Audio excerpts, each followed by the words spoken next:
Who knows what happens to me when I pick up the camera and start vlogging? Where does my shyness go when I set up the tripod to film myself walking around, perhaps surrounded by lots of people I don't know? Or when I start taking photographs wherever I am, bending down in the strangest corners of the streets without caring what people think when they see me in such awkward positions? It's curious how by doing things that, given my character, should embarrass me, I'm not influenced by them and move around the streets as if nothing were happening, ignoring the judgments of people who look at me with raised eyebrows. Perhaps it's because nowadays everyone does it, even if only with a mobile phone, and it should be seen as normal.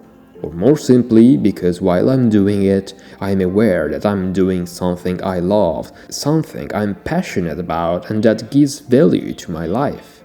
Knowing that I'm documenting, photo after photo, video after video, a new fragment of my story is a feeling that makes me feel alive. For years now, I have done nothing but capture the most exciting moments I have experienced on the screen. Every journey has become a story, every place I have visited has an anecdote behind it. Yet I am someone who speaks and expresses himself so little, but everything changes when it comes to adding weight to my travel baggage, constantly expanding my personal archive of memories, adding more and more chapters to my multimedia autobiography.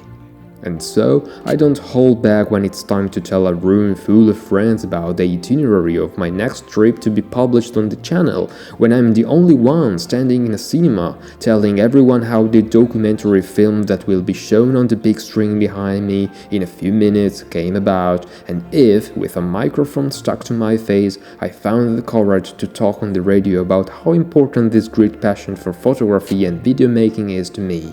Because, in effect, they are the tools that allow me to break my own rules, to break my limits, to destroy my barriers and consequently to break down that shell that holds me back like a straitjacket, allowing my emotions to emerge and enabling me to create, over time, that family called horizons.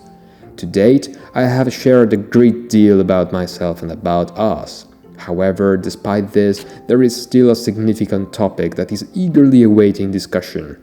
A video is certainly not sufficient, and this new channel was created precisely to give it the space, time and value it deserves.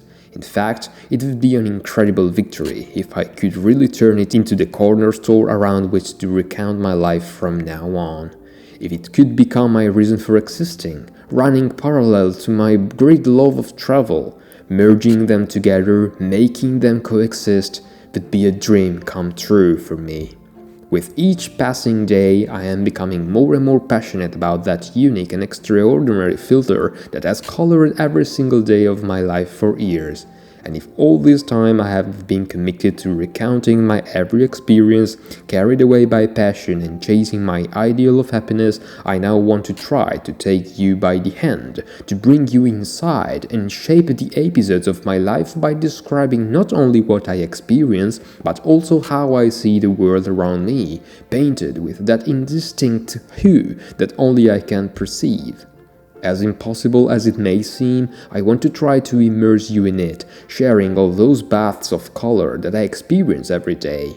And I know for sure that it will not be easy at all, but I am putting my hands up in advance and announcing that I could easily fail in this enormous undertaking, but I don't care. I would fail from the outset if I didn't at least try. I've failed so many times over the years that I've stopped counting the number of times I've felt knocked down. I've often felt inadequate, incapable of doing anything. I didn't even manage to excel with horizons. But I look back and feel a certain admiration for everything we have done, and I recognize that every step, every stumble, every fall, everything was fundamental. Otherwise, I certainly wouldn't be here to tell you about it. We didn't become famous, we are practically nobodies on the web. So what? Was it really important for us to become famous? Absolutely not. And in fact, on closer and deeper inspection, it's clear that this project is the most successful experiment and the one I'm most proud of, so much so that I can now consider it my greatest victory to date. Now, however, there is a new challenge to take on, one that I consider almost impossible to tackle, but I want to try. What gives me great satisfaction, beyond traveling, and which has never disappointed me, is my varied and colorful way of seeing the world.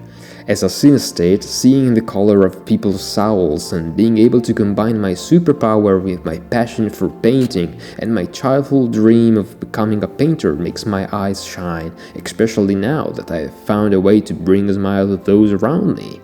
When I paint the colors of your souls, I feel centered, in balance with myself, and those colors become pure energy flowing through my veins, an energy that can't wait to explode into something bigger, and that fears nothing in the world, not even possible failure. Because with the project I am about to embark on, I can only win, and Horizons is real, tangible proof of that. If I didn't even try to take this new path, how could I ever find out if this time it will really take me somewhere? But in any case, whatever the outcome of the enormous challenge I'm about to embark on, it will still be a wonderful journey to tell.